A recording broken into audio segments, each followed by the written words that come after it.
এরপর আসছে মিথুন রাশি। মিথুন রাশির ক্ষেত্রে এই বছরটা কিন্তু একটু অন্যরকম হতে চলেছে মিথুন রাশি। মিথুন রাশির কি হবে, এই বছরকে এদেরকে একটু এক্সট্রা এফোর্ট দিতে হবে। এরা আগে যা এফোর্ট দিয়ে এসছে, এদেরকে ভালো করে একটু এফোর্টটা একটু বেশি দিতে হবে।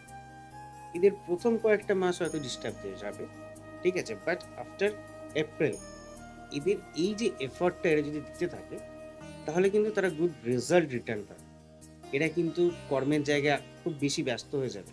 বাট এদের কিন্তু কর্মের জায়গায় বেশ কিছু গুপ্ত শত্রুও আসবে। আচ্ছা। ঠিক আছে? যারা কিন্তু এদেরকে সমস্যা করতে পারে। কিন্তু এরা সেই জায়গা থেকে এদেরকে শিক্ষা নিতে হবে এবং সেটাকে লাইফে ইমপ্লিমেন্ট করে দিতে হবে। হুম, ফার্স্ট, সেকেন্ড হচ্ছে যারা স্টুডেন্টসরা আছে, স্টুডেন্টসরা কিন্তু মানে এমন কিছু কাজ করবে যেমন ভেরি সিলি মিস্টেকস এরা হুম, করবে হুম, কিন্তু। ঠিক আছে?